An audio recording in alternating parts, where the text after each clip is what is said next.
ప్రేమ కలిగిన పరలోకమందున్న మా ప్రియ తండ్రి, నమ్మకమైన ప్రభువా, యేసు ప్రభువారి ధన్యకరమైన, ఆశీర్వాదకరమైన, ఆశ్రయింపదగిన నామములో సాయంకాల వేళలో మీ పాదసన్నిధిని చేరవచ్చుంటున్నాను. ప్రభువా, యవనస్తుల కూడిక నిమిత్తమై ప్రభువా, మరి మమ్మల్ని అందరినీ మీరు సమకూర్చినందుకు మీకు వందనాలు చెల్లిస్తున్నాం తండ్రి. సాయంకాల వేళలో మీ యొక్క మాటలను వినడానికి ప్రభువా, మరి మా యొక్క స్వరాలతో మిమ్మల్ని స్తుతించడానికై ప్రభువా, మీరు మాకిచ్చిన ఈ యొక్క మంచి అవకాశం బట్టి మీకు స్తోత్రాలు. ఎందరికో లేని ఇటు గొప్ప ధన్యతను ప్రభా అల్పుడనైన నాకు మాకు దయచేసినందుకు మీకు వందనాలు చెల్లిస్తున్నాను తండ్రి. ప్రభా, మరి దినమంతట్లో సహాయం చేసినందుకు మీకు వందనాలు. సాయంకాలం వేళలో మీ యొక్క సన్నిధిని మాకు తోడుగా ఉంచండి. మీ యొక్క వాక్యం విన్నట్లో, అర్థం చేసుకున్నట్లో, ప్రభా అవలంబించుకున్నట్లో విశేషమైన మీ యొక్క కృపను అనుగ్రహించండి. మేము పాడనైన పాటల్లో మీ యొక్క ప్రసన్నతను అనుగ్రహించండి. ప్రభా, మరి మీరు మహిమ పొందమని ప్రార్థిస్తా ఉన్నాం. ప్రభా, మరి వాక్యం అందించిన మీ యొక్క దాసుని మీ యొక్క సిలువ చాటును మరుగుపరుచుకోనండి తండ్రి.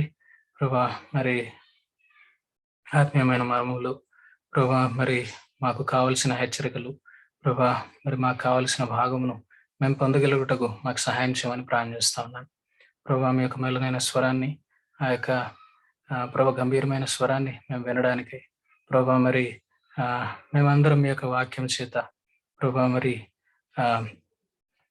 తాకబడిన వారమై ప్రభా, మరి అటువంటి అనుభవంలోనికి మేము వచ్చి ప్రభా, మరి మీ యొక్క వాక్యం చేత సంపూర్ణంగా నింపబడిన వారమై ప్రభా, మరి మేము ఉండినట్లు మీరే మాకు సహాయం చేస్తామని ప్రార్థిస్తాను.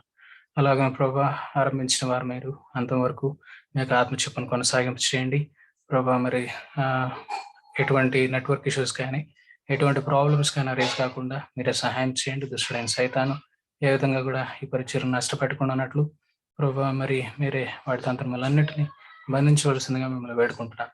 అలాగే ప్రభా, మీ యొక్క సహవాసాన్ని మాకెంతో దీవెనకరంగా, ఆశీర్వాదకరంగా, మీకు మహిమకరంగా మాకు అనుగ్రహించమని ప్రార్థిస్తూ సమస్త మహిమఘనత స్తుతి ప్రభావాన్ని మీకు ఆరోపిస్తూ జాయిన్ అవ్వాల్సిన వాళ్ళు ఎంతో మంది ఉంటా ఉన్నారు.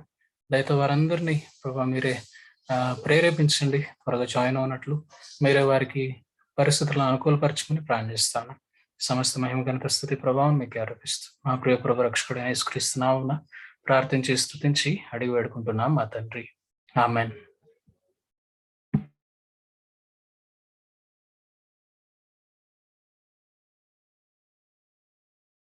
ఆమేన్.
స్వరము వినిపించు ప్రభువా, నీ దాసుడాలకించు. నీ వాక్యమును నేర్పించు, దాని యందు నడచునట్లు నీతో. నీ వాక్యమును నేర్పించు, దాని యందు నడచునట్లు నీతో. నీ స్వరము వినిపించు ప్రభువా, నీ దాసుడాలకించు. నీ స్వరము వినిపించు ప్రభువా, నీ దాసుడాలకించు. నాతో మాట్లాడు స్పష్టముగా ప్రభువా, నీ స్వరము నా కొరకే. నాతో మాట్లాడు స్పష్టముగా ప్రభువా, నీ స్వరము నా కొరకే. నీతో మనుషులతో సరిచేసి కొందు, నీ దివ్య వాక్యము ద్వారా.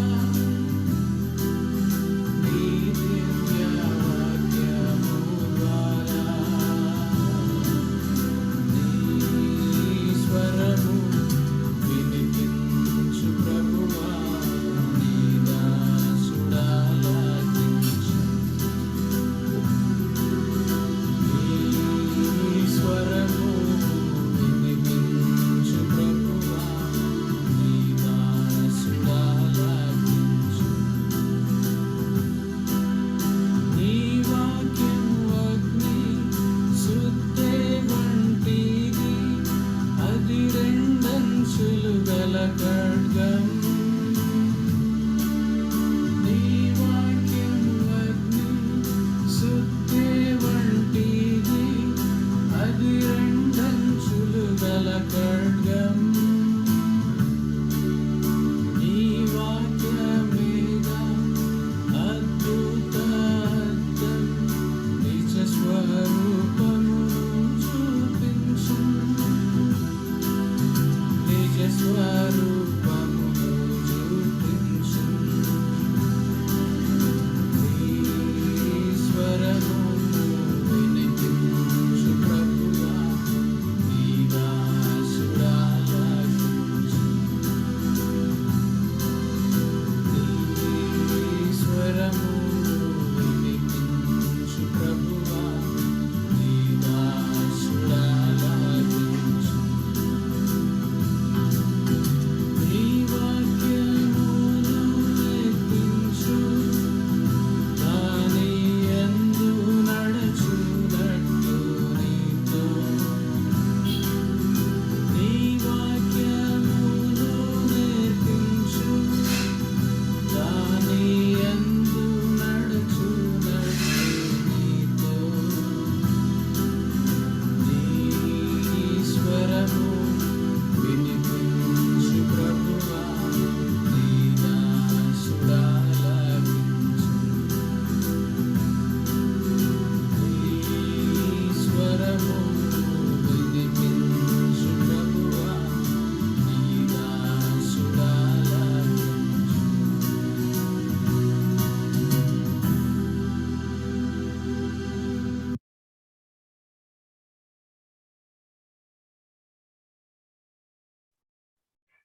ఎఫ్రానా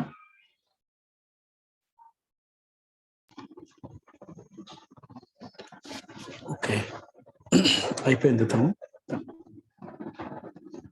అన్న. ఓకే,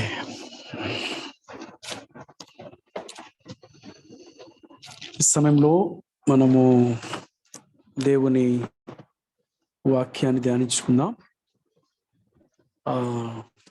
మన యొక్క ధ్యాన అంశము, ఆ మాటను దయచేసి మనమందరము కలిసి చదువుకుందాం.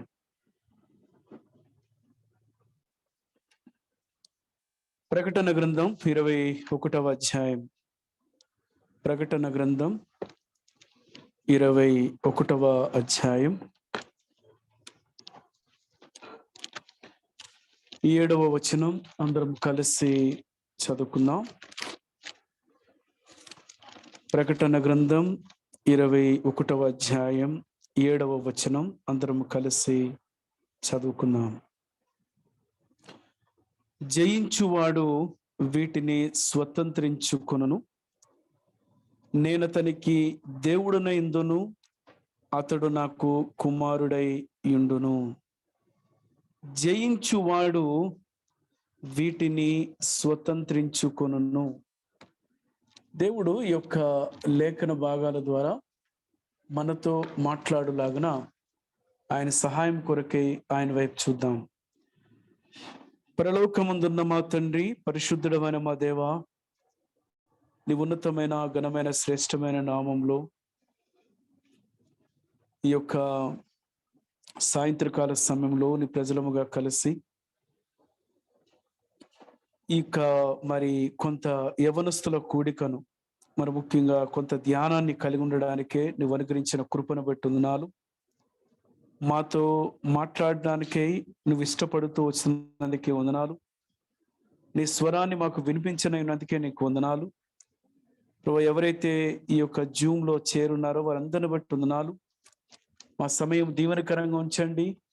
అయోగ్యుడైనటువంటి నన్ను మీ సిలువ చాటున మరుగుపరుచుకొని నీ ప్రజలమైనటువంటి మాకు అవసరమైనటువంటి నీ తలంపులను దయచేయమని చెప్పి కోరుచు, వినగలిగే చెవులను, గ్రహించగలిగే మనసును, అర్థం చేసుకునేటువంటి హృదయమును నీ ప్రజలమైన మాకు అనుగ్రహించమని ప్రభువైన యేసుక్రీస్తు నామంలో ప్రార్థించి స్తుతించి అడిగి వేడుకుంటున్నాము తండ్రి. ఆమేన్. ఆమేన్.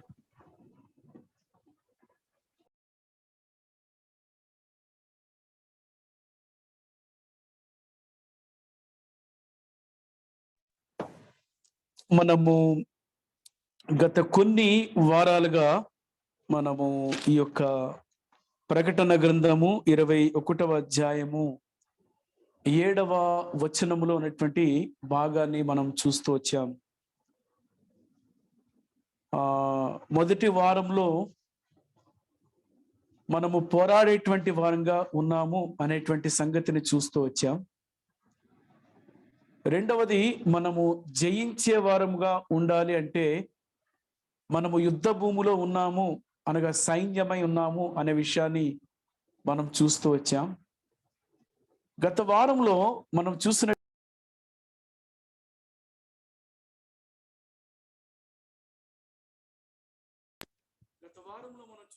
అంశం ఏంటంటే జయించువాడు లేక జయించువారు దేవుని పరదైసులో ఉందురు అనేటువంటి మాటల గురించి మనం చూస్తూ వచ్చినాం. ఈ పరదైసు అనేటువంటి మాటల గురించి మరి కొంత ధ్యానాన్ని, కొంత హద్దుబాటులతో కూడినటువంటి కొన్ని తలంపులను దేవుడు మనకు అనుగ్రహిస్తూ వస్తున్నటువంటి వాడు ఉన్నాడు. దేవుడు ప్రభువైన యేసుక్రీస్తు పరదైసులో ఉండడానికి గల కారణం చూస్తూ వచ్చాం. ఆయన మరణమును జయించినాడని, అబ్రహాము అవిశ్వాసమును జయించాడని, లాజరు దరిద్రాన్ని లేక దరిద్రతను జయించాడని, దొంగ శిక్షను జయించాడని, అపోస్తలుడైనటువంటి పౌలు అవిధేయతను జయించి పరదైసునకు కొనిపోబడినారు అనేటువంటి విషయాలను గురించి మనం చూస్తూ వచ్చినాం. ఈరోజు ఈ జయించువారు వారు స్వతంత్రించుకునేటువంటి రెండవ మాటను గురించి కొంత ధ్యానిస్తాం. మొదటిది, పరదైసులో వారు పాలు పొందేటువంటి వారుగా ఉంటూ వస్తున్నారు. వారు పరదైసులో ఉండేటువంటి వారు ఉంటూ వస్తున్నారు. అంత మాత్రమే కాదు, రెండవది చూద్దాం రండి. ప్రకటన గ్రంథం 21వ అధ్యాయం, క్షమించండి, ఈ 2వ అధ్యాయం, ప్రకటన గ్రంథం 2వ అధ్యాయం 7వ వచనంలో ఈ రెండవ మాటను గురించి మనం ధ్యానిస్తాం. చెవి గలవాడు ఆత్మ సంగములతో చెప్పుచున్న మాట వినుగాక. జయించు వానికి దేవుని పరదేశులో ఉన్న జీవ వృక్ష ఫలములు భుజింపనిత్తును. ఈరోజు మన అంశం ఏంటంటే, జయించు వానికి దేవుడిచ్చేటువంటి లేక దేవుని ప్రజలమైనటువంటి మన స్వతంత్రించుకునేది రెండవది ఏంటంటే, జీవ వృక్ష ఫలములను లేక ఫలమును దేవుడు ఏం చేస్తాడంట, భుజింపనిస్తాడు అంటాడు. అసలు ఈ యొక్క జీవ వృక్ష ఫలము అనేటువంటి మాట మొట్టమొదట ఎక్కడ మనకి వినబడుతుందంటే, ఆదాము అవ్వలను గురించి జ్ఞాపకం చేస్తూ ఏదెను తోటలో ఈ జీవ వృక్ష ఫలమును గురించి మనకి జ్ఞాపకము చేయబడుతూ వస్తుంది. అంటే నాకైతే అర్థమైంది ఏంటంటే, అక్కడ రెండు రకాలైనటువంటి వృక్షాలు ఉన్నాయి. ఒకటి మంచి చెడ్డల తెలివినిచ్చు వృక్షము, రెండవది జీవ వృక్షము అని. అంటే ఒక వృక్షము మరణమును తీసుకొస్తే ఒక వృక్షము జీవమును తీసుకొస్తుందని చెప్పినాడు దేవుడు. మీరు ఇది తింటే చనిపోతారు అని చెప్పినాడు. చూడండి, మీరు ఇది తింటే చనిపోతారని చెప్పినాడు. అక్కడ చూడండి, ఆ మాట చదువుదాం రండి. ఆదికాండం 3వ అధ్యాయానికి రండి. 3వ అధ్యాయం, ఆదికాండం 3వ అధ్యాయం. ఇక్కడ మన జ్ఞాపకం చేయబడుతూ వస్తుంది. ఏమని చెప్తాడంటే, 2వ అధ్యాయం 17వ వచనంలో చూస్తాం. అయితే మంచి చెడ్డల తెలివినిచ్చు వృక్ష ఫలమును తినకూడదు, నీవు వాటిని తిను దినమున నిశ్చయముగా చచ్చెదవు అని చెప్పినాడు. ఇది తింటే చచ్చిపోతావు, ఇది తింటే చచ్చిపోతావు అని చెప్పాడు. కానీ జీవ వృక్షాన్ని గురించి ఏం చెప్పాడు తెలుసా? రండి, 3వ అధ్యాయానికి రండి. 3వ అధ్యాయం 22వ వచనం. అప్పుడు దేవుడని యెహోవా, ఇదిగో మంచి చెడ్డలను ఎరుగునట్లు ఆదాము మనలో ఒకని వంటి వాడాయను, కాబట్టి అతడు ఒకవేళ తన చేయి చాచి జీవ వృక్ష ఫలమును కూడా తీసుకొని తిని నిరంతరము జీవించునేమో అని చెప్పినాడు. నేను చిన్నప్పటి నుంచి అనుకునేవాడిని, ఆ మంచి చెడ్డల తెలివినిచ్చే వృక్షము ఇది ఒకటే అనుకునేవాడు. కాదు కాదు కాదు, రెండు పెట్టినాడు. అందుకే మన ఆత్మీయ జీవితంలో ఎవ్రీథింగ్ అంటే ప్రతి అంశంలో కూడా ఆప్షన్ ఉంటుంది, మంచి చెడు. ఇక్కడ కూడా పెట్టినాడు. ఎక్కడ? ఆ తోటలో కూడా పెట్టినాడు. జీవము మరణము పెట్టినాడు. ఇది తింటే చచ్చిపోతావు, ఇది తింటే నిరంతరము బతుకుతావు. ఒకవేళ నిరంతరము బ్రతికేటువంటి ఆ వృక్ష ఫలాన్ని కానీ తినుంటే మానవునికి భూలోకంలో కూడా మరణం ఉండేది కాదు. కానీ ఏం జరిగింది? ఏదైతే తినొద్దన్నాడో, అంటే దేవుని ఏర్పాటు ఏంటో మనకు తెలియదు. ఒకవేళ మానవుడు కొంతకాలం మానవుని చూడ హానోకు ఏలియాల గురించి ఆలోచన చేస్తే వాళ్ళ శరీరంలో ఉండగానే దేవుని దగ్గర వెళ్ళిపోయినారు. అంటే ఒకవేళ అటువంటి జీవితాన్ని దేవుడు ఇస్తాడేమో మనకు తెలియదు.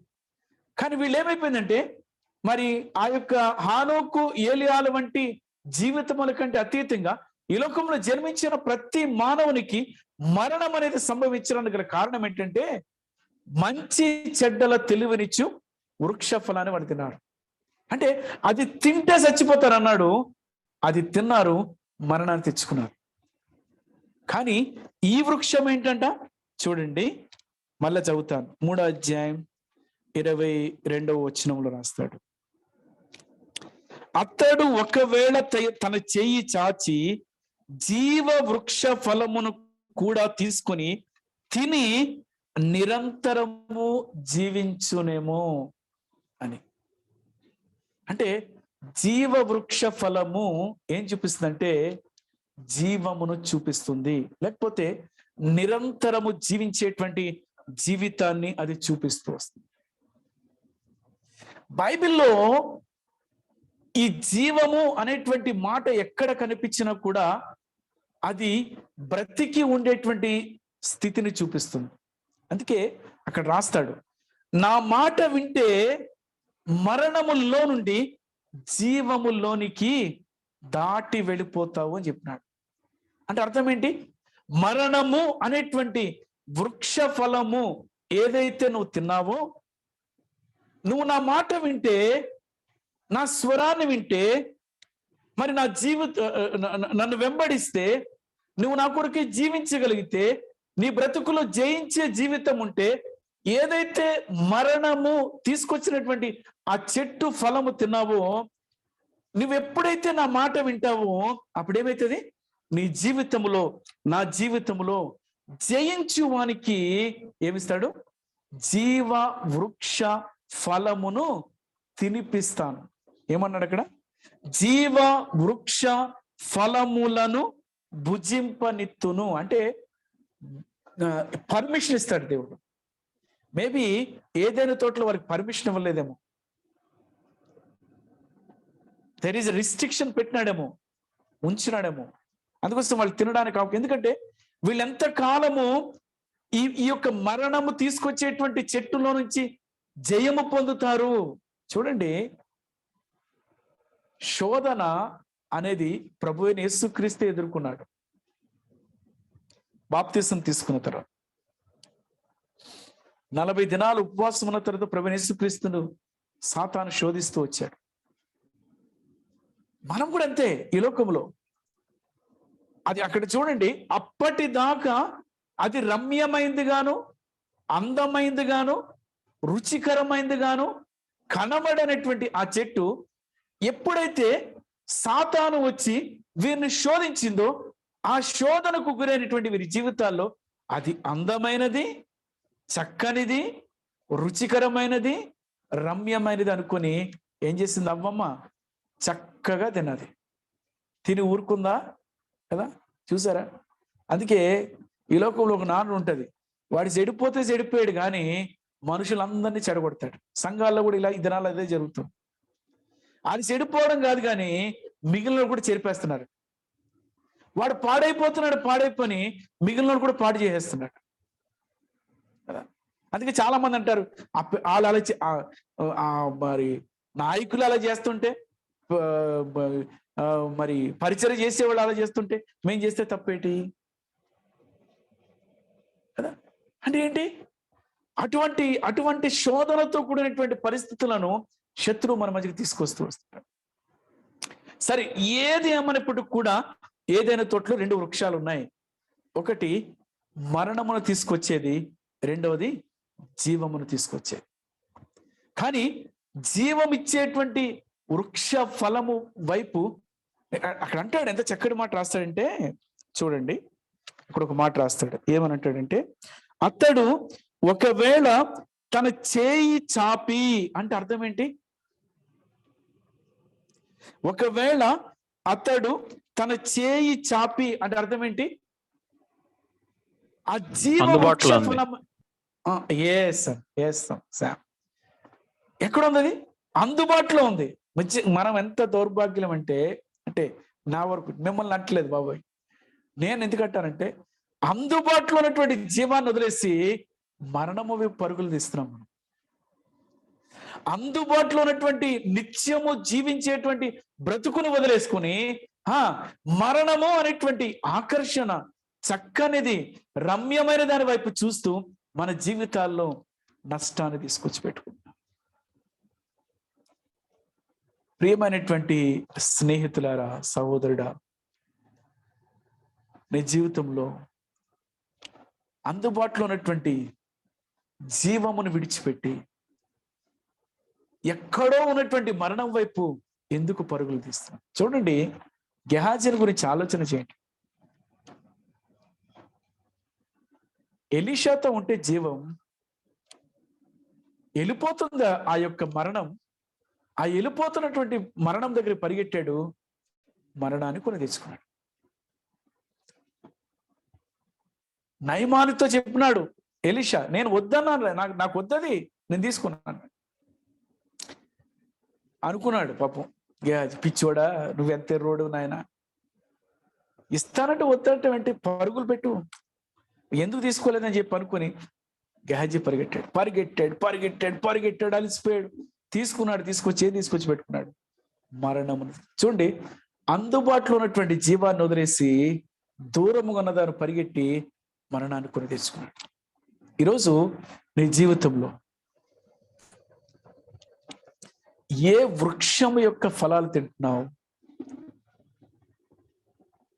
ఏ వృక్ష ఫలములను దేవుడు నీకు భుజింపనిస్తానంటున్నాడో దాని కొరకు ఎందుకు ఇంకా నువ్వు సిద్ధపరచుకోలేకపోతున్నావు? ఎవరికి ఆ జీవ వృక్ష ఫలాన్ని భుజింపనిస్తాను?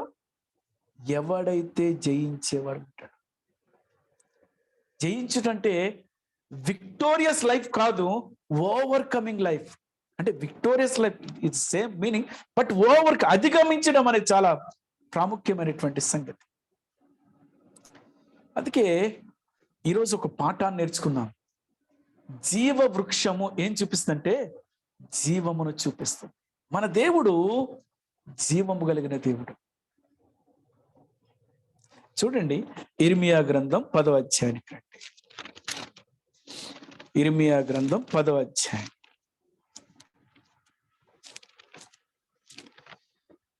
10వ వచనంలో ఒక మాట ఉంది. ఇర్మియా గ్రంథం 10వ అధ్యాయం 10వ వచనం, యెహోవాయే నిజమైన దేవుడు, ఆయనే జీవము గల దేవుడు. యెహోవాయే నిజమైన దేవుడు, ఆయనే జీవము గల దేవుడు.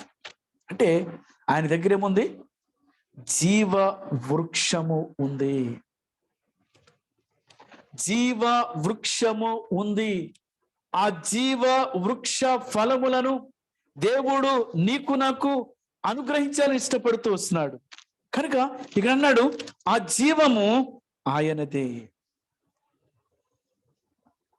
జీవము కలిగిన దేవుడు. అందుకే బైబిల్లో ఈ జీవము అనేటువంటి మాట చాలా చక్కగా రాస్తాడు. ఏమని రాస్తాడంటే, పరిశుద్ధ గ్రంథాన్ని గురించి చెప్తాడు, ఇది జీవ గ్రంథము అని చెప్తాడు. జీవ గ్రంథము, దెర్ ఇస్ అ లైఫ్. ఈ గ్రంథము అనేకులకు జీవాన్ని ఇస్తూ వస్తుంది. అంత మాత్రమే కాదు, గ్రంథము మాత్రమే కాదు. చెండి ఒక మాట చదువుదాం.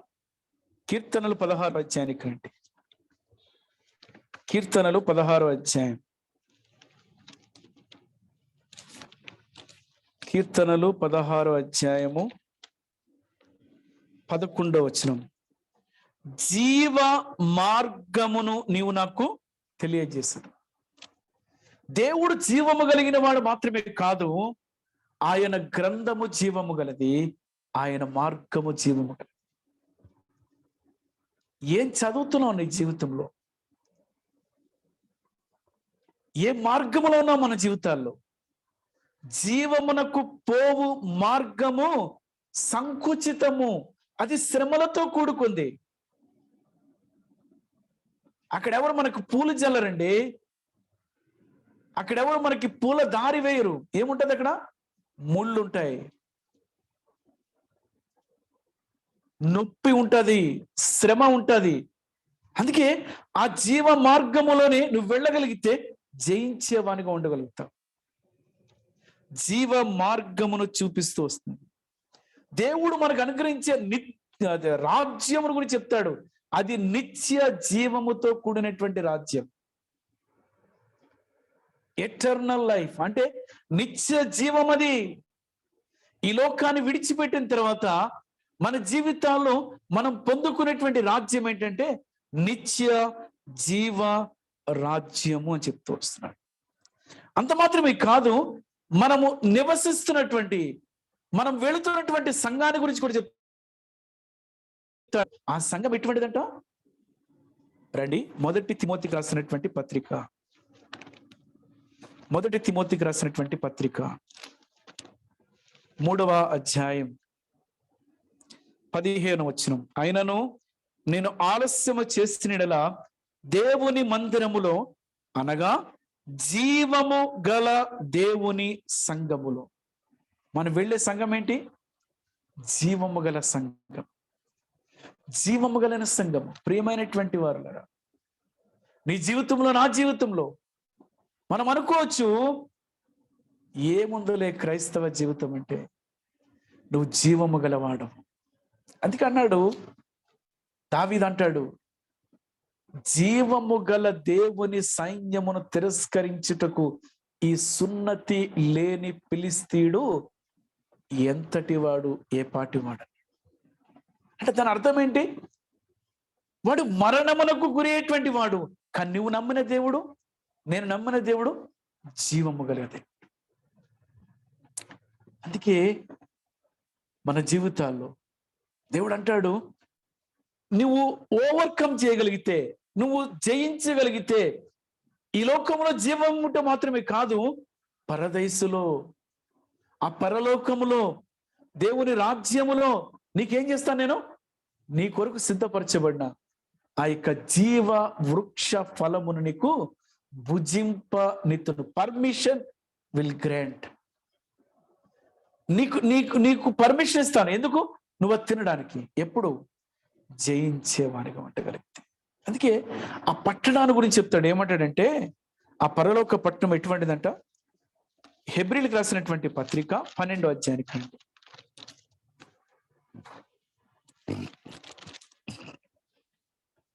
హెబ్రీలకు రాసినటువంటి పత్రిక 12వ అధ్యాయం 22వ వచనం.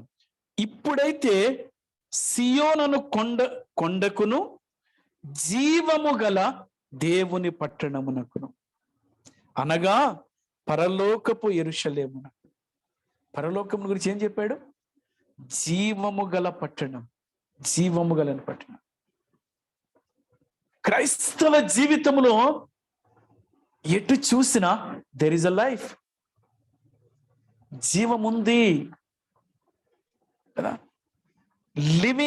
లివింగ్ అంటే మన జీవితంలో మనం జీవించేటువంటి వారు ఉన్నాం. మృతులము కాదు, మనం జీవము కలిగిన దేవుని ప్రజలము,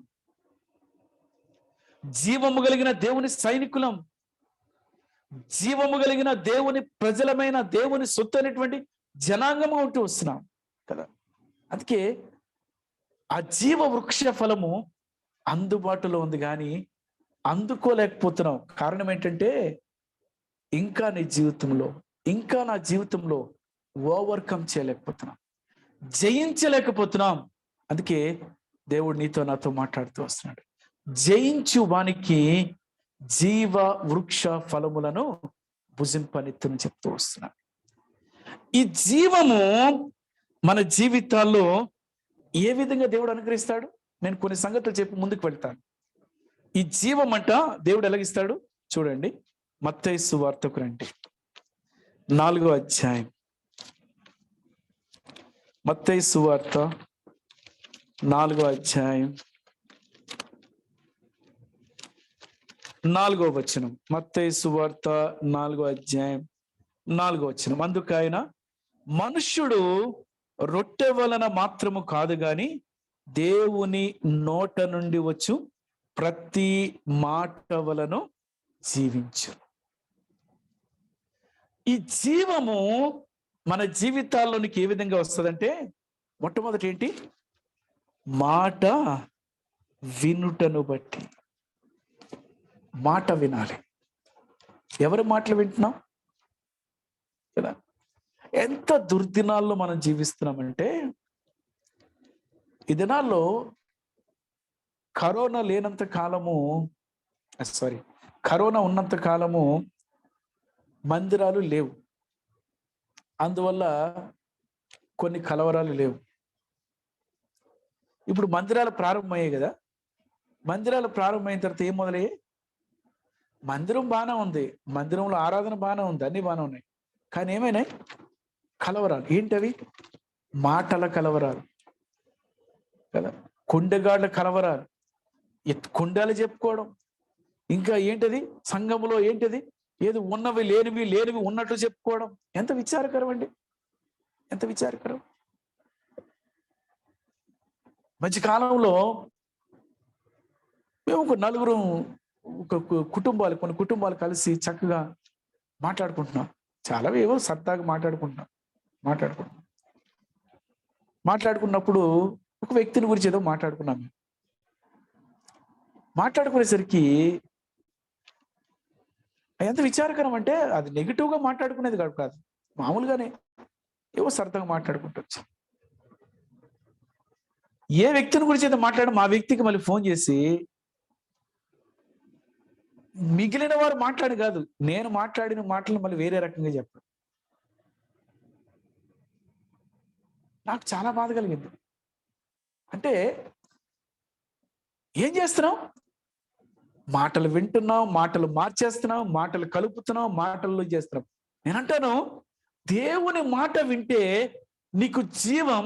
దేవుని మాట వినకుండా పనికి మాలినటువంటి మాటలను అక్కడివి చేర్చి మన ఆత్మీయ జీవితంలో మనకు మనమే జయించే జీవితాన్ని పోగొట్టుకొని ఓవర్కమ్ చేసేటువంటి జీవితంలో నుంచి మనం బయటకు రాలేకుండా అపజయంలో గురైపోతున్నా గనకే నష్టపోతూ వస్తాం.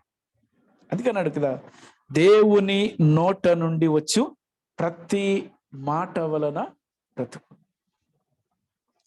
ఈ దినాల్లో చాలా మంది బైబిల్లో రాసినాడు, దురద చెవులు కలిగిన వారు. హితబోధ అవసరం లేదు, అనుకూలమైన బోధ కావాలి. మనల్ని మెప్పించి మనకేవో నవ్వించి లేకపోతే ఇంకేదో చేసి చేయడం అది కాదు. అది మన జీవితానికి దేర్ ఈజ్ నో ఎడిఫికేషన్. అది మన జీవితంలో ఏమాత్రం ఉజ్జీవాన్ని తీసుకుని రాదు. మన జీవితానికి ఉజ్జీవాన్ని తీసుకొచ్చేది ఏంటంటే దేవుని నోట నుండి వచ్చేటువంటి మాటే మన జీవితాన్ని జీవింపజేస్తారు కదా. దేవుని నోట నుండి లేక దేవుని మాట మనలను ఉజ్జీవింపజేస్తారు. రోమిలికి రాసినటువంటి పత్రికలో మరొక మాట ముందుకు చూద్దాం రండి. రోమా పత్రిక 1వ అధ్యాయం. రోమా పత్రిక 1వ అధ్యాయము 17వ వచనం. నీతిమంతుడు విశ్వాస మూలముగా జీవించు. జీవము దేని ద్వారా వస్తుంది? ఒకటి మాట వలనైతే, రెండవది ఫెయిత్, విశ్వాసం. అందుకే యోహాను సువార్త 14వ అధ్యాయం రాస్తాడు. ఏమన్నాడంటే, నా యందు విశ్వాసం ఉంచువాడు చనిపోయినను బ్రతుకును, బ్రతికి నా యందు విశ్వాసం ఉంచువాడు ఎన్నటికీ చనిపోడు. అంటే జీవము అనేది దేని ద్వారా వస్తుంది? బై ఫెయిత్, విశ్వాసమును బట్టి. అందరినీ నమ్ముతాం, మనుషులు నమ్ముతాం, ఉద్యోగాన్ని నమ్ముతాం, డబ్బును నమ్ముతాం, రక్త సంబంధాలు నమ్ముతాం, కులాన్ని నమ్ముతాం, సమాజాన్ని నమ్ముతాం, మన పక్షం ఉన్నవాన్ని నమ్ముతాం, దేవుని నమ్ముతాం. ఎంత కాలము మన జీవితాల్లో దేవుని యందు మనము విశ్వాసం ఉంచలేకపోతే మనం జీవించలేము కదా. మాట జీవింపజేస్తుంది, విశ్వాసము జీవింపజేస్తుంది. మరొక మాట ముందుకు తీసుకొస్తాను. రోమిలికి రాసినటువంటి పత్రిక 8వ అధ్యాయానికి రండి. 8వ అధ్యాయం రోమా పత్రిక 6వ వచనం. ఆత్మానుసారమైన మనస్సు జీవమును సమాధానమునై ఉన్నది. 5వ వచనం రాస్తాడు, శరీరానుసారమైన మనస్సు మరణము. Choice is ours. ఏది నువ్వు కోరుకుంటావా అదే ఇస్తాడు కదా. ఏం కోరుకున్నాడు సౌలు? శరీరానుసారమైందని కోరుకున్నాడు, అందుకే మరణం వచ్చింది. దావీదు ఏం కోరుకున్నాడు? ఆత్మానుసారమైంది కోరుకున్నాడు, అందుకే అతనిలో జీవం వచ్చింది. దేవుడు జీవం ఇచ్చినాడు ఆయనకి. చూడండి ఎంత స్పష్టంగా రాసినాడు. ఆత్మానుసారమైనటువంటి జీవితం, ఆత్మీయమైనటువంటి బ్రతుకు, ఆత్మ చేత నడిపించబడ్డం, ఆత్మ కార్యములు జరిగించడం, ఆత్మకు మనం స్థానం ఇవ్వటం, అది మనకి జీవం. అందుకే ఆత్మయే జీవింపజేయును అని చెప్తూ వస్తాడు. ఆత్మయే అందుకే ఏమన్నాడు తెలుసా? ఆత్మ చేత శరీర క్రియలను ఏం చేయమన్నాడు? చంపివేయమన్నాడు. మనమేం చేస్తాం తెలుసా? నేను స్ట్రైట్ గా చెప్పమంటారా? ఆత్మీయమైన సంగతులను శరీరాన్ని ఆధారం చేసుకుని ఆత్మీయమైనటువంటి క్రియలను మనం చంపేస్తున్నాం. అందుకే దేవుని ఆత్మ మనలో పనిచేయటం లేదు, శరీరం పనిచేస్తుంది, శరీర క్రియలు పనిచేస్తున్నాయి, శరీర స్వభావం పనిచేస్తుంది, శరీరమే మన మీద ఏలుబడి చేస్తూ వస్తుంది, శరీర యొక్క వాంఛలు కోరికలు వాటితోనే జీవిస్తూ వస్తున్నాం. అందుకే నేను అంటాను, జయించలేకపోతున్నాం. జయించలేకపోతే జీవవృక్ష ఫలమును నువ్వు పొందలేవు. జయించువాడు వీటిని స్వతంత్రించుకును. పరదేశుడు మాత్రమే కాదు, జీవ వృక్షమును కూడా పొందుతాడు. అందుకే ఆత్మానుసారమైనటువంటి జీవితము జీవం. మరొక మాట మీ ముందుకు తీసుకొస్తాను. రోమిలికి రాసినటువంటి పత్రిక 10వ అధ్యాయం 5వ వచనం. ధర్మశాస్త్ర మూలమగు నీతిని నెరవేర్చువాడు దాని వలననే జీవించునని. నీతి ఏం చేస్తుంది? జీవింపజేస్తుంది. మనుషుల నీతి కాదండి, దేవుని నీతి. దేవుని నీతి మన జీవితాలు ఏం చేస్తుంది? జీవింపజేస్తుంది. అందుకే నీతిమంతుడు జీవిస్తాడు. దేనిని బట్టి? విశ్వాసము వలన. అందుకే దేవుడు ఎంతో స్పష్టంగా చెప్తున్నాడు. ఒకటి మాట వలన, రెండవది విశ్వాసము వలన, మూడవది ఆత్మానుసారమైన జీవితం వలన, నాలుగవది నీతి వలన మనం ఏమవుతాం? జీవింపజేస్తాం. ఈ జీవము మన దగ్గర ఉందా లేదా? జీవం అంటే ఏంగా ఒకటే గుర్తుంచుకోండి. దీపం వెలగాలంటే నూనె కావాలి. నూనె లేకపోతే దీపం వెలిగించబడదు. నీ దీపం వెలుగుతుంది అనుకోవడం కాదు, కానీ నీ దీపంలో నూనె ఉందా లేదా అన్న సంగతి ఆలోచించుకో. నిర్గమాకాండం అంటాడు, ఆ దీపము ఆరిపోకుండానట్లు ఏం చేయాలి? అచ్చ నూనెను అక్కడ ఆ నూనెను తీసుకొచ్చి ఏం చేయమన్నాడు? అందులో వేయమని. నూనెని సిద్ధపరచమన్నాడు. ఆ నూనె వేయకపోతే, నూనె ఎప్పుడు వేయగలం? ఆ నూనె నీకు నీ జీవితంలో అవైలబిలిటీ ఉండాలి. ఎప్పుడు అవైలబిలిటీ ఉండదు? ఎప్పుడు నీకు అందుబాటులో ఉంటుంది ఆ నూనె? మాట వింటే, విశ్వాసం కలిగి ఉంటే, ఆత్మానుసారమైన జీవితాన్ని కలిగి ఉంటే, నీతిని నెరవేరిస్తే. మరొక మాట మేము చెప్పి ముందుకు వెళ్తాను. ఆ మాట ఏంటి తెలుసా? రండి 19వ అధ్యాయం సామెతల గ్రంథానికి రండి. సామెతల గ్రంథం 19వ అధ్యాయం. సామెతల గ్రంథం 19వ అధ్యాయం 23వ వచనం. యెహోవా యందు భయభక్తులు కలిగినట జీవ సాధనము. జీవ సాధనము, జీవమునకు అభ్యాసము కదా. నూనె ఇప్పుడంటే మిషన్లు వచ్చాయి, పూర్వ దినాల్లో గాను ఉండేది. పల్లెటూరులో ఒకటి కానీ రెండు కానీ, ఒక పశువుని కానీ రెండు పశువులు కానీ దాని మెడ మీద కాడి పెట్టి,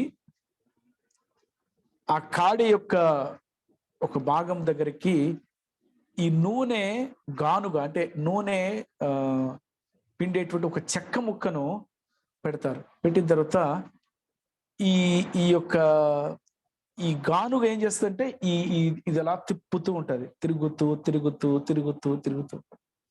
ఉదయం నుంచి సాయంత్రం వరకు అది తిరుగుతుంటే కొంచెం నూనె, కొంచెం లిటిల్ బిట్ ఆఫ్ ఆయిల్ వస్తుంది. విధానాలు మారిపోయినాయి, మిషన్లు వచ్చే కనుక వెంటనే వచ్చేస్తున్నాయి. భయభక్తులు కలిగినటువంటి జీవితం అంట జీవ సాధకము. అంటే అర్థం ఏంటి తెలుసా? అది మన జీవితంలో అభ్యాసం అయిపోతుంది. అది మన జీవితంలో ఒక రకంగా చెప్పాలంటే సాధనతో కూడిందిగా ఉంటుంది. ఆ సాధన మనకేమిస్తుంది? జీవం ఇస్తుంది. పాము కరిచేటువంటి వ్యక్తికి ఏం చెప్తారు తెలుసా? పడుకోవద్దు అంటారు. పడుకుంటే ఏమైపోతాడు? చచ్చిపోతాడు. ట్రీట్మెంట్ జరిగేంత వరకు కూడా ఏం చేయకూడదు? పడిపోద్దని చెప్తారు. కానీ వాడు కళ్ళు తిరిగి కళ్ళు మూసేస్తుంటారు. చూసారా? అంటే మన జీవితాల్లో కూడా భయభక్తులు కలిగి ఉండుట జీవ సాధకం.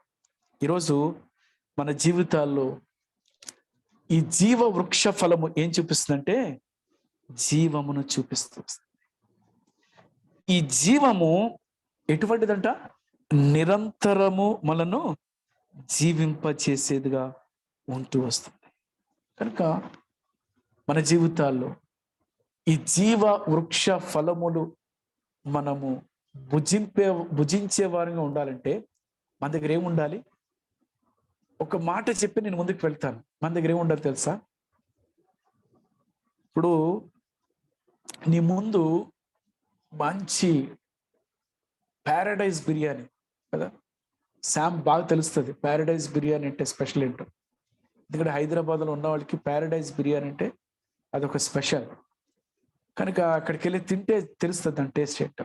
సరే, ప్యారడైజ్ బిర్యానీ కానీ లేకపోతే ఇంకేదో బిర్యానీ అన్ని ఐటమ్స్ తీసుకొచ్చి ముందు పెట్టుకున్నాం కానీ తినలేకపోతున్నాం. చూస్తే మాత్రం చాలా తినాలనేటువంటి శోధన, కానీ తినలేకపోతున్నాం. ఎందుకు తినలేకపోతున్నాం? ఎందుకు మన ముందున్నటువంటి బిర్యానీ కానీ మన ముందున్నటువంటి రుచికరమైన పదార్థాలని మనం ఎందుకు తినలేకపోతున్నాం? ఎందుకు తినలేకపోతున్నాం అంటే మనకి ఆకలి లేదు.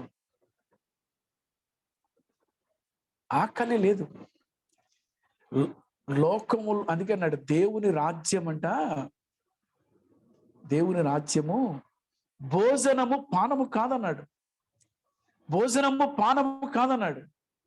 అది నీతియు సమాధానముతో కూడిందని చెప్తూ వచ్చినాడు. అంటే మన జీవితంలో నీతి కొరకు ఆకలి దప్పులు ఉండాలి. నీతి కొరకే ఆకలి దప్పులు కలిగినటువంటి వారంగా మనం ఉండాలి. దప్పికతో మనం ఉండాలి, ఆకలితో ఉండాలి కదా. చాలాసార్లు మనం అనుకుంటాం, అరే చాలా మందికి జూమ్ల గురించి చెప్పాం కదా, చాలా మందికి మెసేజ్లు పెట్టాం, ఎందుకు వాళ్ళు జాయిన్ అవ్వట్లేదు కదా.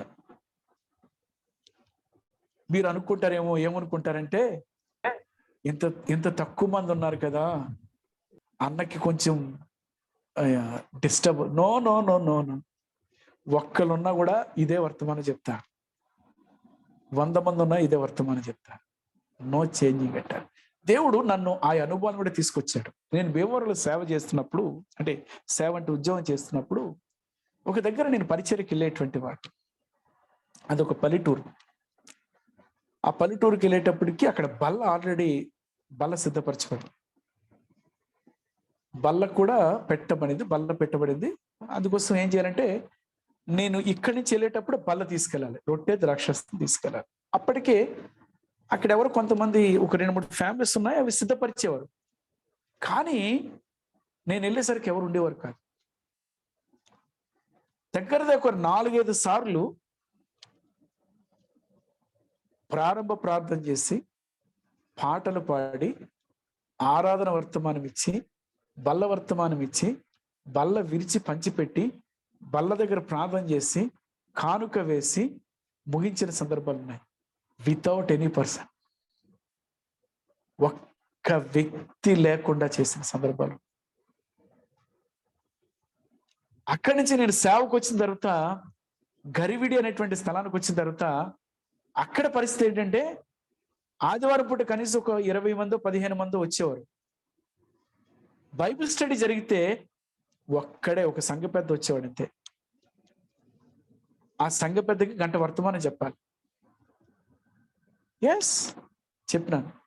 అందుకే ఇప్పుడు ఎంతమంది ఉన్నామా లేకపోతే ఏంటి అనేది కాదు.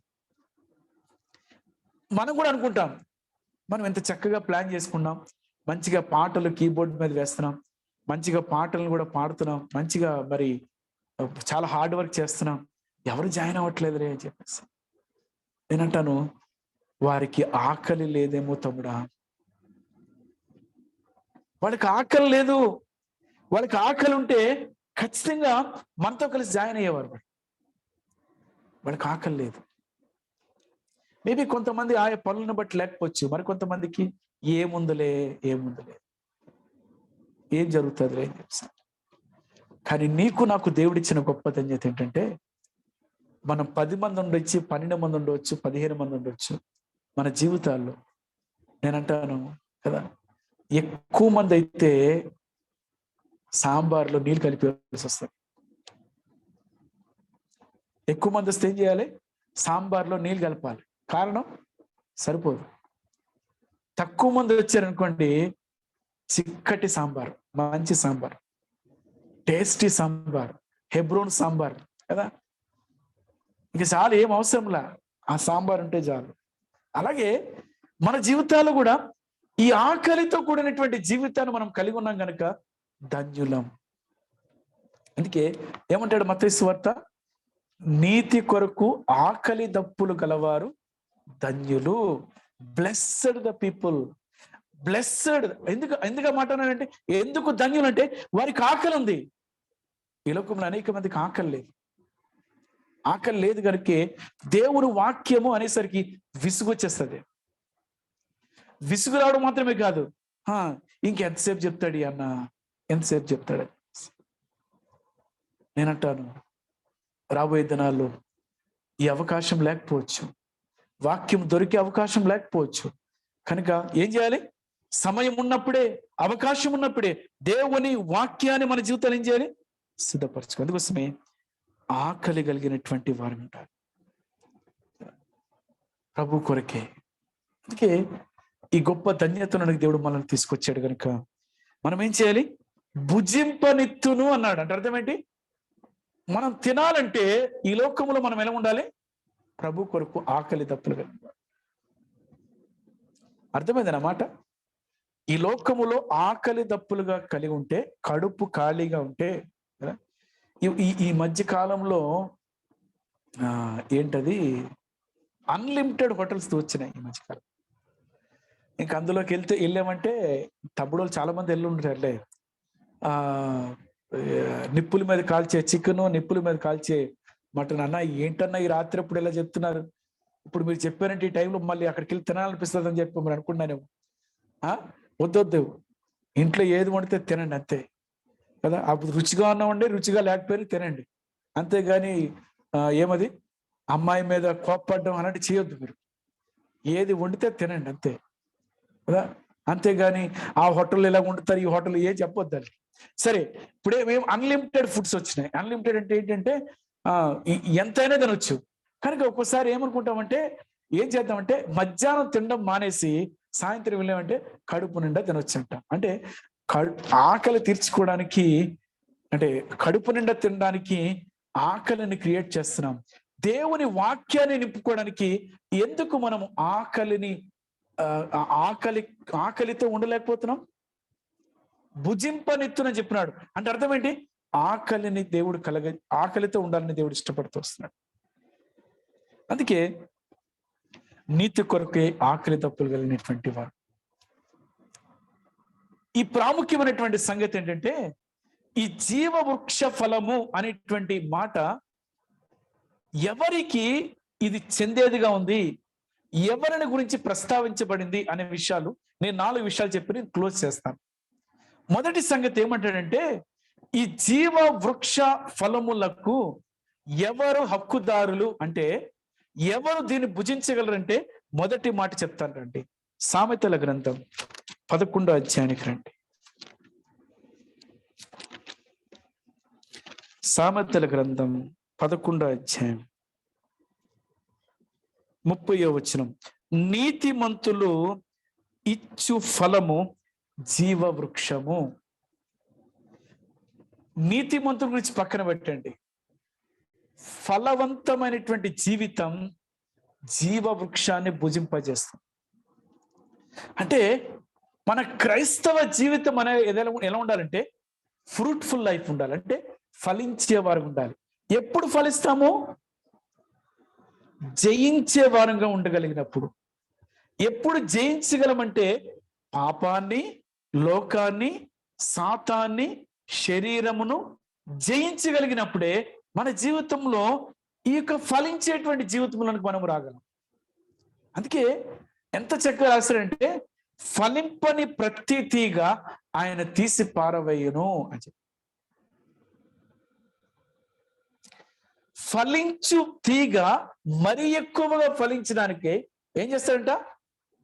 దానిలోని పనికిరాని తీగలను దేవుడు తీసేస్తానని. చూడండి ఎంత చక్కటి మాట కదా. యోహాను సువార్త 15వ అధ్యాయానికి రండి.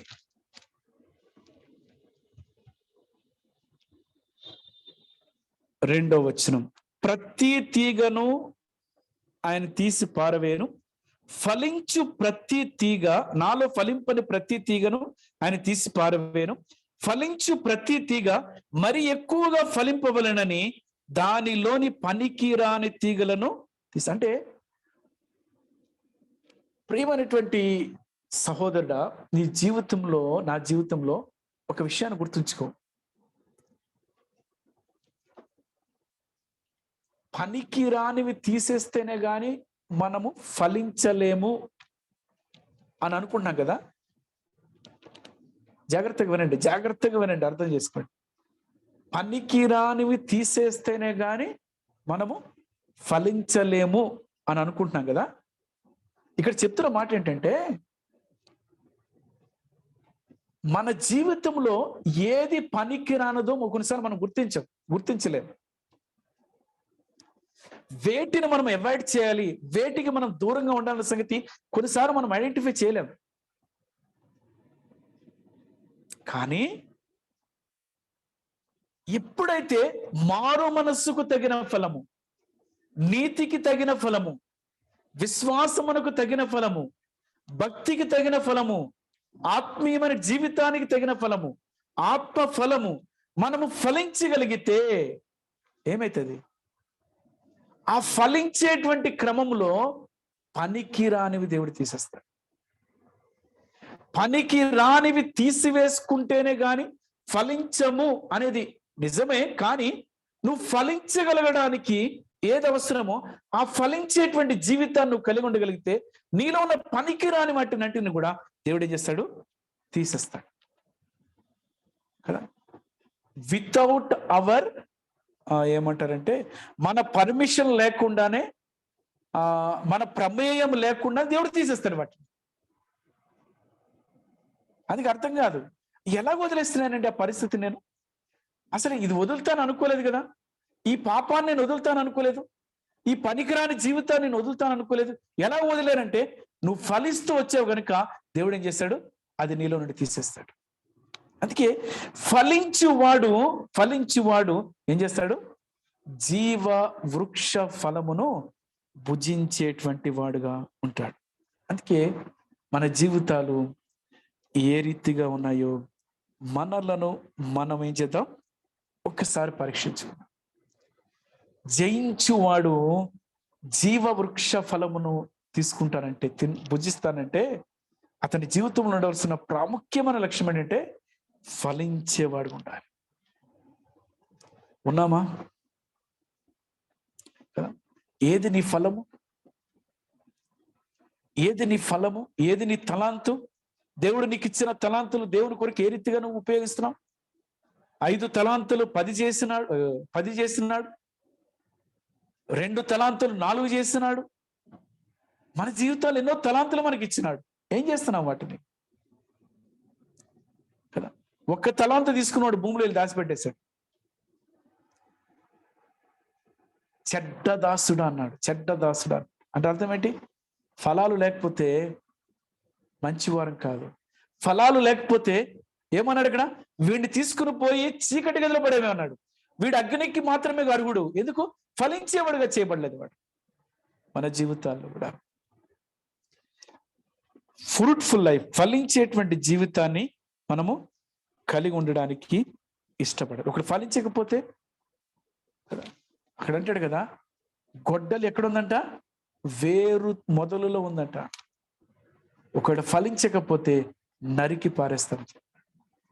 ఆ స్థితికి మనం వెళ్ళకుండానట్లు ఈరోజు జయిద్దాం పరిస్థితులను.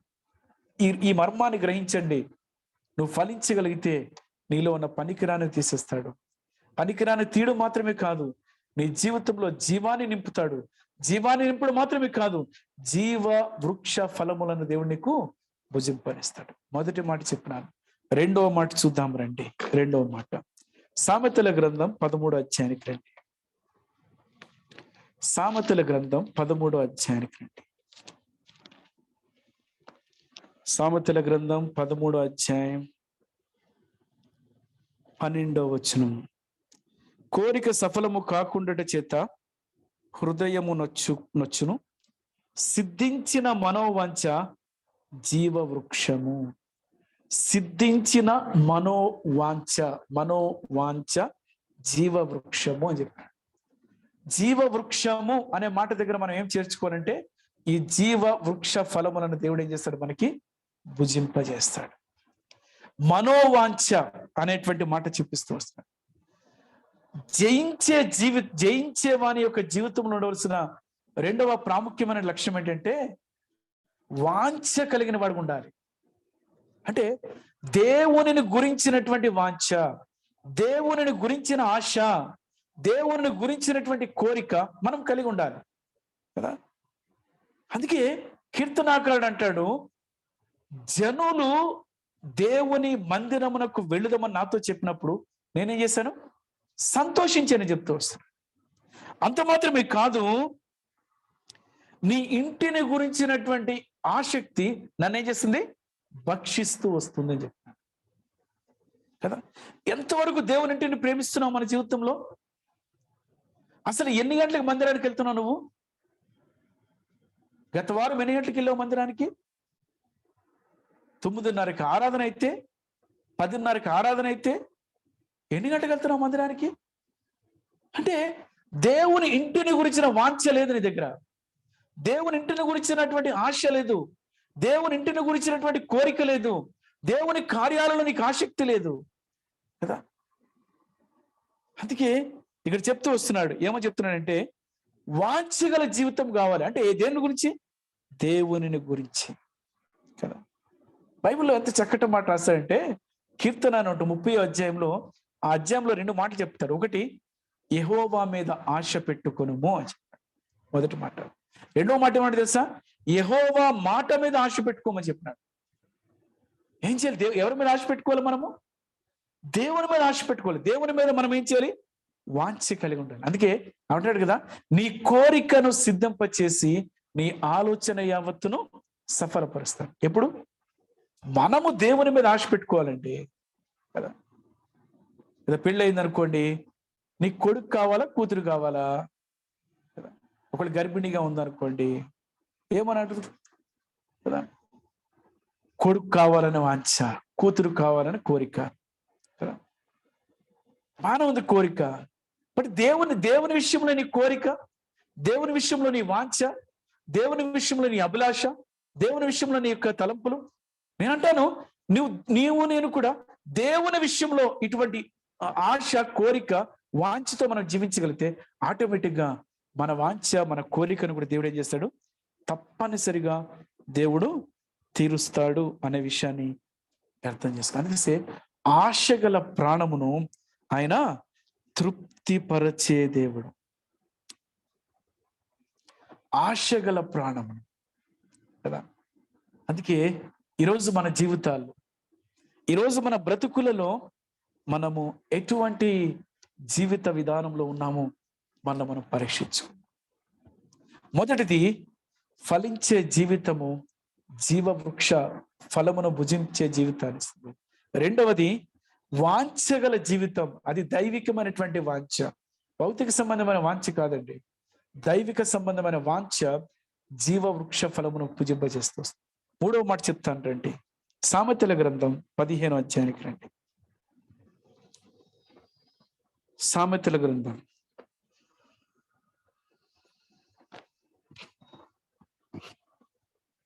15వ అధ్యాయం 4వ వచనం. సాత్వికమైన నాలుక జీవవృక్షం. మూడవదేంటి? ఏం నాలుక? సాత్వికమైన నాలుక. అంటే మన నాలుక ఎలా ఉండాలి?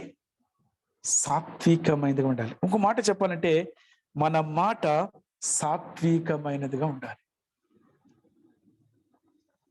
బైబిల్లో ఎంత చక్కటి మాట రాశాడంటే మృదువైన మాట, మృదువైన మాట కదా, మొదటి వచనంలో రాస్తున్నాడు కదా, మృదువైన మాట క్రోధమును చల్లార్చును, నొప్పించు మాట కోపమును రేపు.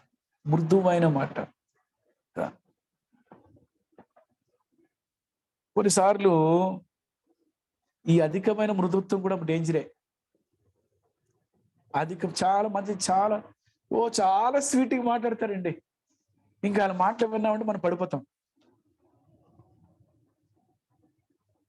అంటే సిస్టర్స్ ఉంటే నేను వాళ్ళ గురించి అంటలేదు, కానీ కొంతమంది అలా కూడా మాట్లాడతారు. చాలా అమ్మో విన్నామంటే ఇంక అయిపోయింది, ఇక మనము ఆ మనుషులు లొంగిపోతాం.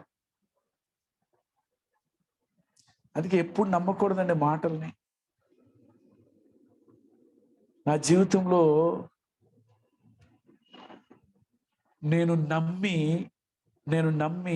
నా జీవితంలో కదా ఎదుటి వ్యక్తులు మాట్లాడుతున్నారు కదా అని చెప్పి నేను కూడా మాట్లాడేస్తే ఏం జరిగేది? వాళ్ళు మృదువైన మాటల్లో మన గుట్టు లాగేస్తారు.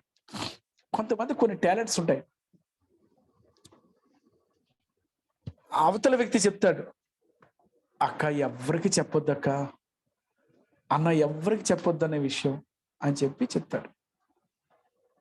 కానీ మీరిద్దరూ మాట్లాడుకున్న మీరిద్దరూ మాట్లాడుకున్న సంగతి ఎవరి గురించి మాట్లాడుకున్నారో ఆ వ్యక్తికి బాగా తెలిసిపోద్ది. తెలిసిపోయిన తర్వాత ఈ మూడో వ్యక్తి నీ దగ్గరికి వచ్చి చాలా చక్కగా స్వీట్గా, అక్క బాగున్నావా, నీ గురించి ప్రార్థన చేస్తున్నానక్క, ఎలా ఉన్నావు, మా ఇంట్లో పరిస్థితులు బాగాలేవు, ఏం చెప్పమంటావు అక్క, ఇగో ఇలా ఉన్నాయి పరిస్థితులు అని చెప్పి చక్కగా మాట్లాడితే నువ్వేమనుకుంటావు? అమ్మ ఈ అక్క చాలా మంచిది, ఈ అక్క చాలా మంచోడు, ఆ వ్యక్తి తప్పుగా చెప్పాడు అని చెప్పేసి అప్పటికే నీ హృదయంలో అనుకుని చెప్పేద్దామేమో అనుకుంటాం. చెప్పేద్దామో అనుకున్న టైంలో అవతల వ్యక్తి అంటాడు, ఏంటక్క ఎవరైనా చెప్పారా నా గురించి ఏదైనా నీకు అంటే ఏం చేస్తాం చెప్పండి? అప్పటిదాకా మాటలు విన్న మనం ఏమైపోతాం? టెంప్ట్ అయిపోయి శోధింపబడి ఏం చేస్తాం? చెప్పేస్తాం. ఆ మూడో వ్యక్తి ఏం చేయాలని చేసేస్తారు. ఎంతమందిని చూడలేదండి కదా, నేనైతే బోల్డ్ మంది చూసిన. ఇప్పటికీ నాకు ఆ బలహీనత ఉంది. ఒక్కొక్కసారి ఎవరైనా ఏదైనా చెప్పేస్తాను. ఒక్కొక్కసారి అవతల వ్యక్తి మాత్రం గుట్టు బయటికి రానివ్వడు. ఇవన్నీ ఎంత విచారకరమైనటువంటి సంగతులు అంటే నేను జరుగుతున్న విషయాలు చెప్తున్నాను, జరగలేదు. అందుకే మన నాలుకను ఏం చేయాలంటే, సాత్వికం అంటే ఏం చేయాలంటే తెలుసా? తక్కువ మాట్లాడాలి, ఎక్కువ పని చేయాలి. కొంతమంది డబ్బాల మాట్లాడేస్తుంటారు, ఫుల్గా మాట్లాడతారు. అవతల వ్యక్తి అవునా అంటారు, అంతే, అయిపోయింది. నిజంగా it is a great talent అబ్బా ఇది. ఈ తలాంతు కలిగిన గొప్ప సంగతి. ఈ తలాంతులు చాలా మందికి తక్కువ ఉంటాయి. కనుక మన జీవితంలో మన నాలుక ఎలా ఉండాలంట? సాత్వికమైనదిగా ఉండాలి, సాధుత్వమైనదిగా ఉండాలి, కపటోపాయముతో ఉండేదిగా ఉండకూడదు. అందుకే సమయోచితమైనటువంటి మాట ఏం చేస్తుంది? ఆ వ్యక్తి జీవితంలో మేలు కలిగిస్తాడు. అక్కడంటాడు, సమయోచితమైనటువంటి మాట అంట బంగారు పళ్ళెములో పండ్ల వంటివి అంటాడు. మన మాటలో ఎనప పళ్ళెంలో పండ్ల వంటివి. ఆ ఎనప పళ్ళెము, ఆ పళ్ళల్లో పళ్ళు కూడా కుళ్ళిపోయినవే. మన మాటలు అలా ఉంటాయి. మీ గురించి కాదండి, నా గురించి చెప్తున్నా. అంటే సాత్వికముతో, అంటే ఒక రకంగా చెప్పాలంటే వివాదాన్ని రేపకుండా, కోపాన్ని రేపకుండా, వివాదమును కలుగజేయకుండా ఏం చేయాలి? మన జీవితంలో మృదువుగా మాట్లాడాలి. ఎక్కడైనా గొడవ జరుగుతుంది అనుకోండి, విడిపించాలి, అంతేగాని అక్కడికి వెళ్ళి ఆజ్యం పోయకూడదు. సంఘాల్లో కూడా చాలాసార్లు గొడవలు జరుగుతాయి. ఏం చేయాలి? ఒకవైపు నువ్వు ఒత్తాసు పలికేటువంటి వాడిని ఉండకూడదు. ఏం చేయాలి? ఇరు వర్గాలను కలపాలి. సాధ్యమైతే మనుషులందరితో సమాధానం ఉండమని. అందుకే సాత్వికమైనటువంటి నాలుక, సాత్వికమైనటువంటి మాట నీకు జీవవృక్షం అనగా అందుకే బైబిల్లో మాట రాసినాడు. చదువుదాం మాట. 12వ అధ్యాయం మత్తయి సువార్తకు రండి. మత్తయి సువార్త 12వ అధ్యాయం 37వ వచనం. నీ మాటను బట్టి నీతిమంతుడు అని తీర్పు నొందుతావు, నీ మాటను బట్టి ఏ అపరాధివని తీర్పు నొందు. నీ మాటను బట్టియే, నీ మాటే నేను మరణాన్ని తీసుకుపోతుంది, నీ మాటే నేను జీవ వృక్ష ఫలాన్ని భుజింపజేస్తాను. తెలుసుకో ఎటువంటి మాటల మధ్య జీవిస్తున్నావు. దేవుడు నీతోనే మాట్లాడుతూ వస్తున్నాడు. ఫలించే జీవితం కావాలంటే సైలెన్స్, కీప్ క్వైట్, మాట్లాడద్దు. బైబిల్ అంత చక్కగా రాస్తాడంటే నా సన్నిధిని మౌనంగా ఉండు. దేవుడు అల్లరికి కర్త కాదు, గోల పెట్టి బొబ్బర్లు చేసేటువంటి దానికి కర్త కాదు ఆయన. అది దేవునికి ఏమాత్రం ఇష్టం లేదు, దేవుడు ఇష్టపడేది కాదు. అందుకే ఏమన్నాడు, మీరు యుద్ధానికి పోయినా కూడా మౌనంగా నిలిచి ఉండి చూడండి. అందుకే మనము మన జీవితంలో జీవ వృక్ష ఫలమును భుజించాలంటే సాత్వికమైన నాలుగు కావాలి. చివరి మాట చెప్పి నేను క్లోజ్ చేసేస్తాను, సమయం అయిపోయింది. సామెతల గ్రంథం 3వ అధ్యాయానికి రండి. సామెతల గ్రంథం 3వ అధ్యాయం 18వ వచనం. ఎస్. దానిని అవలంబించు వారికి అది జీవ వృక్షము, దాన్ని పట్టుకుని వారందరూ ధన్యులు. దాని అనే మాట దగ్గర ఏముందంటే జ్ఞానము అనే మాట చూపిస్తుంది. జ్ఞానము గలవాడు జీవ వృక్ష ఫలములను భుజింపజేస్తాడు. చూడండి 13వ వచనం. జ్ఞానమును దంచిన వాడు ధన్యుడు, వివేకము కలిగిన నరుడు ధన్యుడు. వాటి గురించి వివరిస్తూ అంటున్నాడు, దానిని అవలంబించు వారికి ఏమన్నాడు, అది జీవ వృక్షం అని చెప్పినాడు. కనుక మన జీవితాల్లో ఆ యొక్క అటువంటి జీవ వృక్ష ఫలములను మనం ఏం చేయాలి, భుజించేటువంటి వారు. అంటే జ్ఞానముతో కూడినటువంటి మన జీవితం, జ్ఞానముతో కూడినటువంటి మనం.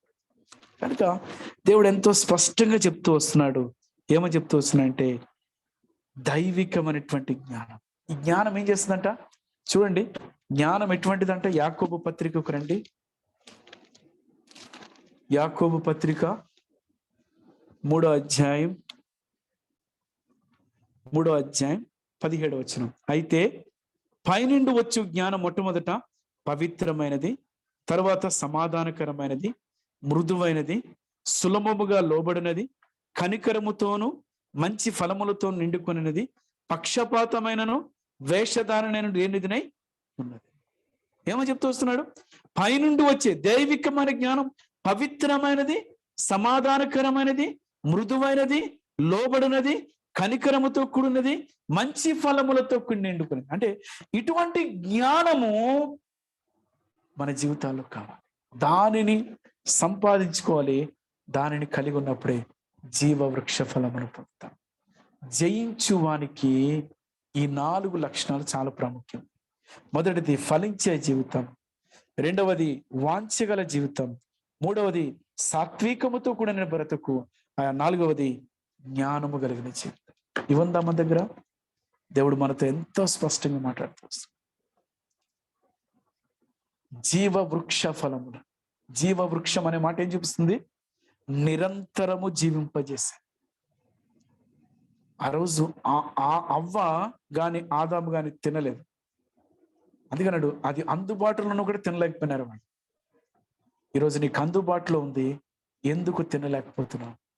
ఎందుకు దాన్ని తీసుకోలేకపోతున్నాం? ఎందుకు దాన్ని దాచిపెట్టుకోలేకపోతున్నాం? ఎందుకు దాన్ని సంపాదించుకోలేకపోతున్నాం? కనుక మన జీవితాల్లో ఫలించే జీవితంలో తప్పిపోయినామేమో, దేవుని గురించి వాంఛగలిగిన జీవితంలో తప్పిపోయినామేమో, సాత్వికమైనటువంటి బ్రతుకులో మనం తప్పిపోయినామేమో, జ్ఞానము లేనటువంటి వెరితనంలో జీవిస్తూ వస్తున్నామేమో. దేవుడు నీతో నాతో మాట్లాడుతూ వస్తున్నాడు. ప్రియమైన సహోదరుడా, ప్రియమైన సహోదరి, నీ జీవితంలో ఒక బలమైన తీర్మానం చేసుకో. ప్రభా, నేను జయించాలి. నేను జయించినప్పుడు, నేను అధిగమించినప్పుడు, నేను ఓవర్కమ్ చేసినప్పుడు పరదేశును మాత్రమే కాదు, జీవ వృక్ష ఫలమును భుజించేవానిగా నేను ఉండాలని ఇష్టపడుతున్నాను. నన్ను సిద్ధపరచు అని ప్రభుని అడుగుతాను. ఆ రీతిగా మన జీవితాలను సిద్ధపరచుకుని, ఆ రీతిగా మన బ్రతుకులను ప్రభు కొరకే మరి అప్పగించుకుని, ఆ విధానంలో కొనసాగడానికి పరిశుద్ధాత్మ దేవుడు మనకి, మన కుటుంబాలకి సంపూర్ణంగా సహాయం చేసి ఆ రీతిగా నడిపించును గాక. ప్రేమగల మా పరలోకపు తండ్రి, ఘనమైన గొప్ప దేవ, సాయంకాల సమయంలో మా వద్దకు మీ దాసం ద్వారా తీసుకొచ్చినటువంటి లేఖన భాగములు బట్టి నీకు వందనాలు. ప్రభా, జయించువానికి జీవవృక్ష ఫలములు భుజింపనిత్తునని మీరు వాగ్దానం చేస్తూ వచ్చినారు. దయగల తండ్రి, అనేక అంశాలు మేము చూస్తూ వచ్చినాం. ప్రభా, జీవమును, మరణమును, ఆశీర్వాదమును, శాపమును మా ఎదుట పెట్టింటున్నారు. అయితే నీ వాక్యమును గైకొని ప్రభా, నిన్ను మేము హత్తుకొని జీవించినట్లుగా మేము జీవం కోరుకోవాలని, జీవవృక్షమును తినడానికి మేము ఆకలి కలిగి ఉండాలని, సాత్వికమైనటువంటి మాటలు కలిగి ఉండాలని, ప్రభా, నీ ఇంటిని గురించినటువంటి ఆసక్తి మమ్మల్ని భక్షించేదిగా, లేకపోతే నీ ఇంటిని గురించినటువంటి వాంఛ, నీ సన్నిధి గురించినటువంటి వాంఛ, నీ వాక్యమును గురించినటువంటి ఆకలి మేము కలిగి ఉండాలని, నీతి కొరకైనటువంటి ఆకలి మేము కలిగి ఉండాలని మీరు కోరుకొచ్చినారు. తండ్రి ప్రభా, అందుబాటులో ఉన్నటువంటి ఆ యొక్క జీవమును మేము కోరుకొనకుండా అనేక మార్లు గెహాజీ వలె తండ్రి ప్రభా మరి పతనమైనటువంటి తండ్రి ప్రభా జీవితంలోనికి లొంగిపోయి తద్వారా మరణాన్ని కొని తెచ్చుకుంటున్నాం. ప్రభా, దయతో క్షమించండి, సమకూర్చండి. చివరి దినాల్లో ఉంటున్నాం తండ్రి ప్రభా. మా కాలం ఈ లోకంలో ఎప్పుడు ముగుస్తుంది మాకు తెలియదు. ఈ రాకడ బహు సమీపంగా ఉంది. జయించు వారముగా తండ్రి జీవ గ్రంథంలో మా పేరు లిఖింపబడినటువంటి రీతిలో ఆ పరలోక రాజ్యంలోనికి, ఆ పరదేశంలోనికి మేము ప్రవేశించినట్లుగా మమ్మల్ని సిద్ధపరచండి. ఆ యొక్క తండ్రి ప్రభు మీరు ఏర్పాటు చేసినటువంటి ఆ యొక్క జీవవృక్ష ఫలాన్ని తినే గుంపులో మేము కనబడినట్లుగా సహాయం దయచేయండి. మమ్మల్ని సరిచేయండి. సంవత్సరాలు తండ్రి ప్రభు సంవత్సరాలు గడిచిపోతున్నాయి, కానీ నీ కార్యం నాలో మాలో నూతనపరచండి. సంవత్సరాంతంలోకి వచ్చి ఉంటున్నాం ప్రభా. తండ్రి మా వద్దకు తీసుకొచ్చినటువంటి అంశాలన్నింటిలో మేము ఎక్కడ పడిపోయినామో జ్ఞాపకం చేసుకొని, పరీక్షించుకొని, దేవునితోనూ మనుషులతోనూ సమాధాన పడినటువంటి వారమై ముందుకు కొనసాగటకు సాయం దయచేయండి. వాక్యం మా వద్దకు తీసుకొచ్చినటువంటి దాసుని దీవించండి, ఆశీర్వదించండి. కుటుంబాన్ని, పరిచయాన్ని దీవించి ఆశీర్వించండి. స్థానిక సంఘాన్ని జ్ఞాపకం చేసుకోండి. అక్కడ ఉన్నటువంటి విశ్వాసుల పెద్దలు జ్ఞాపకం చేసుకోండి. మీ దాసుని పరిచయాన్ని జ్ఞాపకం చేసుకొని దీవించి ఆశీర్వదించండి. మంచి ఆరోగ్యంలో ఉంచండి. చేరొచ్చినటువంటి బిడ్డలందరిని బట్టి నీకు వందనాలు. వారి వారి ఆత్మీయ వ్యక్తిగత అవసరాన్ని క్రీస్తు యేసు యొక్క పరలోక మహిమ నుంచి తీర్చండి. అనారోగ్యం చేత బాధపరిచిన వారందరినీ స్వస్థపరచండి, కట్టండి, బాగు చేయండి. సమస్త మహిమ ఘనత ప్రభావాలు మీకు ఆరోపించుకుంటూ తిరిగి రేపు విశ్రాంతి దినం కొరకు ఏమైనా సిద్ధపరిచి తండ్రి ప్రభావ మీ ఇంటిలో మీ యొక్క హృదయాన్ని తృప్తిపరిచి ఆరాధన మీ కొరకై తీసుకుని వచ్చినట్లుగా వాక్య పెరుగులో మేము పరీక్షించుకొని యోగకరమైన రీతిలో బలలో పాల్గొంటకు సాయం దయచేస్తున్నామని, తిరిగి వచ్చే వారం వీటి కొరకు ఏమైనా సిద్ధపరుస్తామని ప్రణేశ్క్రీస్తు వారి ఘనమైనటువంటి నామములు స్తుతించి ఆరాధించి అడిగి వేడుకొంచున్నాము తండ్రి. ఆమేన్. ఆమేన్. ఆమేన్. చివరి మన తండ్రి అయిన దేవుని ప్రేమయు, మన ప్రభువైన యేసుక్రీస్తు వారి కృపయు, పరిశుద్ధాత్మక అన్యోన్య సహవాసం సదాకాలం మనకి, మన కుటుంబాలకి, జూమ్ యాప్లో ఉన్నటువంటి బిడ్డలకు, వారి కుటుంబాలకి, సకల పరిశుద్ధులకును సదాకాలము తోడేయండి, దీవించి ఆశీర్వదించును గాక. Amen. Amen. Praise the Lord. Praise Lord అన్న. Praise the Lord. Lord Sam అందరికీ ప్రైజ్ లార్డ్. చేరొచ్చిన వారందరిని బట్టి ప్రభు నామమున వందనములు. దయచేసి ప్రతి వారం జాయిన్ కావడానికి ప్రయత్నించండి. ఈ వాక్యం కోరతగిలినటువంటి దినాల్లో శ్రేష్టమైనటువంటి వాక్యాన్ని, ఎంతో ప్రాముఖ్యమైనటువంటి అంశాన్ని ప్రభు మన మధ్యలో తీసుకుని వచ్చినాడు కనుక మరి జాయిన్ అయ్యి వాక్యం వినడానికి దయచేసి రావాలని ప్రేమతో ఆహ్వానిస్తున్నాం. Praise the Lord. Praise Lord. Praise Lord. అందరికీ ప్రైజ్ లార్డ్. అందరికీ praise Lord. Praise Lord. Praise lord.